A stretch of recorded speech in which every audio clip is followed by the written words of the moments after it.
नमस्कार, मैं अंजना और आप देख रहे हैं अभ्यंक न्यूज नेटवर्क, भारत का सबसे सर्वाधिक खबरों वाला चैनल, जो आपको निष्पक्ष सच्ची खबरें सबसे पहले अभ्यंक न्यूज नेटवर्क पर मिलती हैं। खतरनाक मोड़ पर पहुंची जंग, ईरान में इसराइल पर दागी क्लस्टर मिसाइलें, हिजबुल्लाह का भी मिला साथ। देखें ताजी अपडेट। इसराइल और ईरान के बीच जंग खतरनाक मोड़ ले चुकी है। इसराइल ने ईरान के परमाणु ठिकानों पर बमबारी की, जिसमें अराक, नतांज और खोंडब हैवी वाटर रिसर्च साइट के इलाके शामिल थे। ईरान ने इसराइल पर जवाबी कार्रवाई में मिसाइलें दांगी।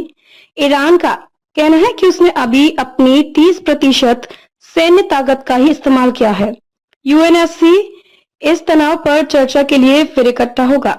इसराइल और ईरान के बीच छिड़ी जंग ने अब और खतरनाक मोड़ ले लिया है। 8 दिन पहले शुरू हुए इस संघर्ष में दोनों मुल्क एक दूसरे पर भारी हमले कर रहे थे।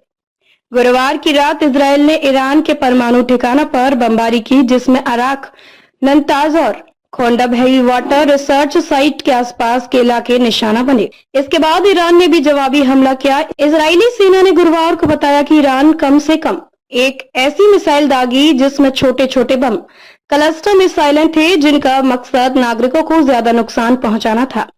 यह इस जंग में क्लस्टर मिसाइल के पहले इस्तेमाल का दावा है। नागरिक इलाकों में फटे बम। इजरायली सेना के अधिकारियों ने इस बारे में और कोई जानकारी नहीं दी। हालांकि इजरायली न्यूज चैनलों के हवाले से बताया गया है कि मिसाइल मध्य इजराइल के ऊपर करीब 4 मील 7 किलोमीटर की ऊंचाई पर फटी, जिससे इसके अंदर मौजूद करीब 20 छोटे बम 5 मील 8 किलोमीटर के दायरे में बिखर गए।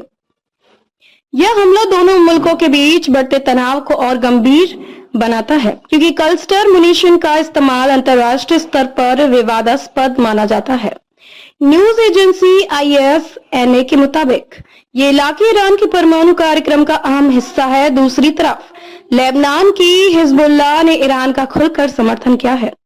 हिजबुल्लाह के उपनेता शेख नईम कासिम ने इजराइल और अमेरिका को ललकारते हुए कहा कि ईरान का परमाणु कार्यक्रम शांतिपूर्ण है और इसका मकसद राष्ट्रीय विकास है। द जेरूसलम पोस्ट के हवाले से उनकी स्पीच में कहा गया, ईरान के खिलाफ वैश्विक विरोध उसकी परमाणु महत्वाकांक्षाओं की वजह से नहीं, बल्कि उसके विश्वास, ज्ञान और आजादी के रुख की वजह से है, जो मजलूमों को ताकत देता है। संयुक्त राष्ट्र में आपात बैठक पिछले शुक्रवार को इजराइल के हमले के बाद संयुक्त राष्ट्र सुरक्षा परिषद UNSC की आपात बैठक हुई थी।